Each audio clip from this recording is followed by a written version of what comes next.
Hello, this is Jack from tofluency.com, and welcome to this English podcast episode where I'm going to talk about phones and social media. So there are going to be lots of phrases that you can learn today based on this topic, and I'm going to give you my opinion on social media and phone use in general, because I think it's quite an important topic to talk about, and it's something that interests me too.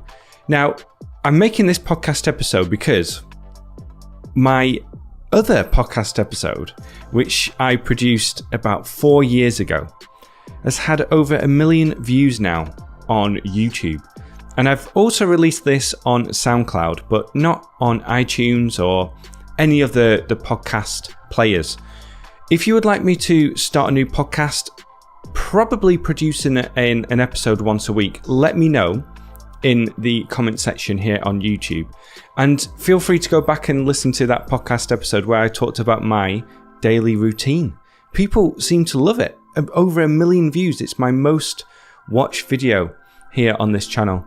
But yeah, today we're going to talk about social media and phone use in general, because this has become such a big part of our lives now. And I want to talk about some of the areas of this, and by listening, you're going to get some great listening practice, but also learn some new words and phrases.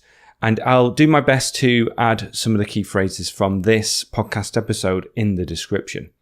So, something about smartphones is this, okay, from my life anyway. My wife and I didn't get a smartphone until I think about 2014, 2015. And we held off getting one for a long time because we moved to the US in 2011 and everybody had an iPhone or the Google Samsung equivalent back then. And we just held off for such a long time because I was working online and I didn't want to be connected to the internet when I went out and about into the world. I just wanted to have a simple, what we called a dumb phone. I find that funny. We just wanted to have one of those simple phones instead of getting something where you're constantly connected to the internet, because we saw other people at the time and we noticed that they were constantly on their phone. They got them out in certain situations. We found it quite strange because we didn't have this. But then we decided to get one because we had a child and we wanted to be able to take pictures of our child on the go. So that was our biggest reason for getting a smartphone. And I remember getting it. It was in December, I think 2014. And yeah, since then, obviously, we have gone into smartphone use like everyone else. And obviously, you look around today and you think about the difference between when people were walking around on public transport, in restaurants, at bars, in line for things, in their car, and nobody really used their phone. They were a little bit hesitant about doing it at first. This is about 10 years ago, I'd say, because it wasn't socially acceptable to use your phone in public in this way where you're constantly scrolling. But now you look around and it just seems like everyone is addicted to their phones. If you are waiting in line to do something, to buy something, your phone comes out. When people stop at traffic lights, their phone comes out. I see people when they drop off their kids at school, they're waiting in line, their phone comes out. You see people who are at restaurants, they're on a date together, they're both on their phones. And you know this happens as well. And it just seems like it's completely become the norm now. It has become the norm where people don't even think twice about doing it. They just get their phones out and start scrolling.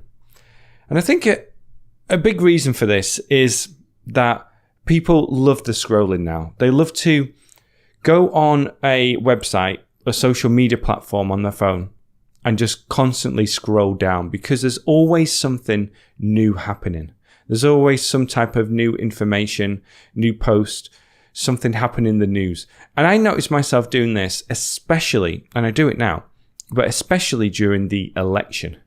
So when there was an election here a couple of months ago, I was constantly looking at the results trying to find new information. What was this person saying? What was that person saying? And just to find out the latest information about it. And there's also something called doom scrolling, which I think is a new word, where people are constantly scrolling on social media platforms and seeing bad news. And everything is just bad. And it's called doom scrolling. And obviously this isn't very good for your health. But my thought on social media in general is this. You can create your own experience based on who you follow and how much you use the platform. The issue is that if you have notifications turned on, then you're going to get interrupted all the time. And you're going to constantly pick up your phone, click the notification and take a look. And I find as well, let's say if I'm going to produce a new video on Instagram, follow me on Instagram, @tofluency. Sometimes 10 minutes later, I'm just scrolling through the feed and I completely forgot about making this new video. It can really just suck you in, the feed, the never-ending feed.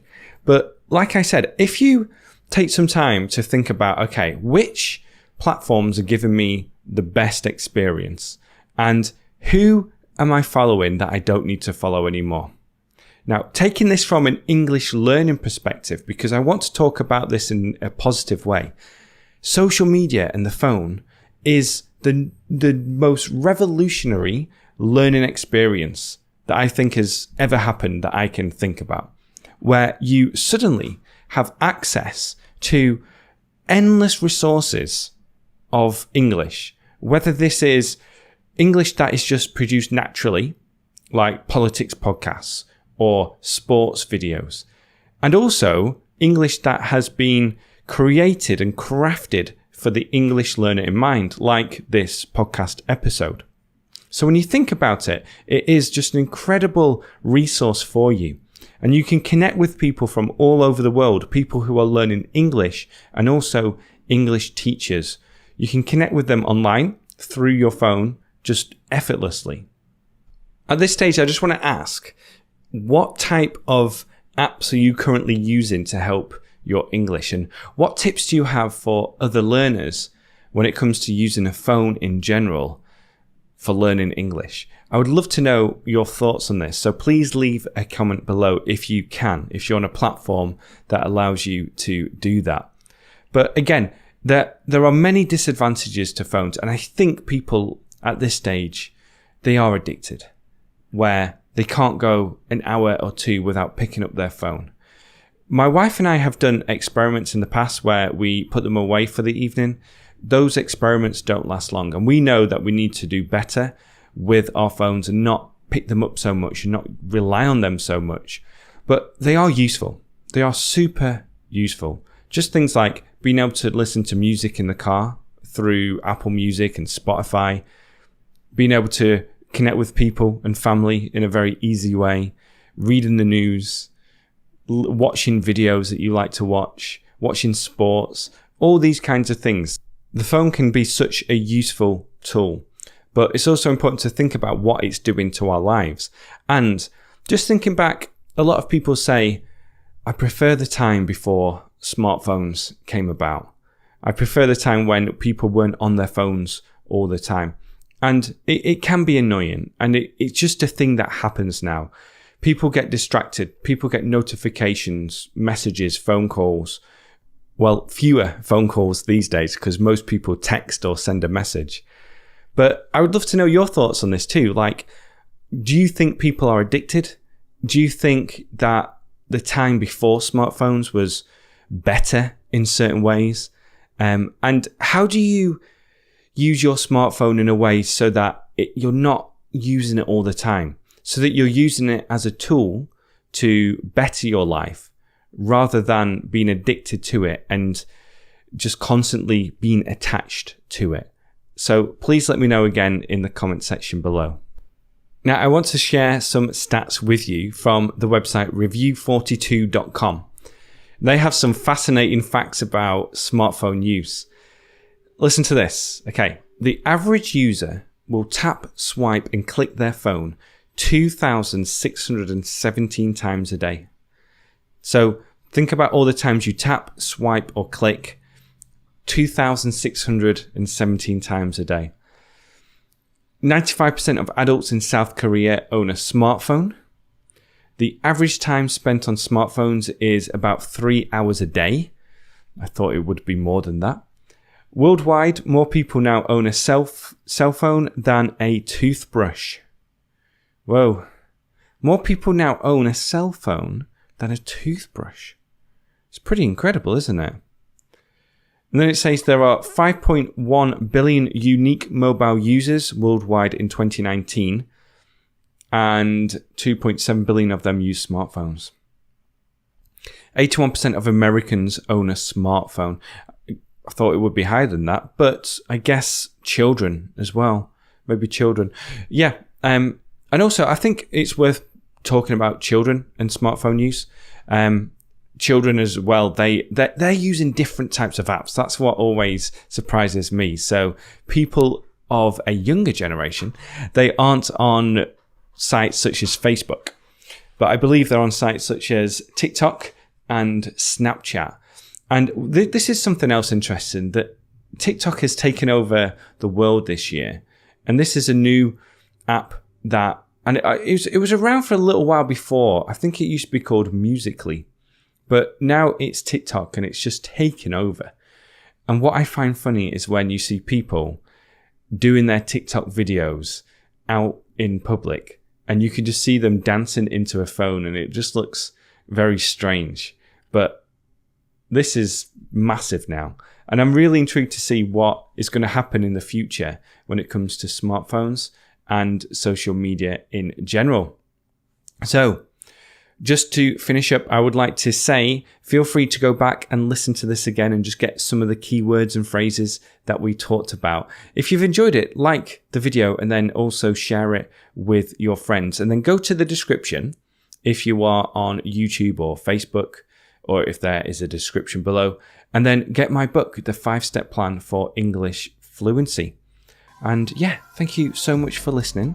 I will speak to you soon. Bye-bye.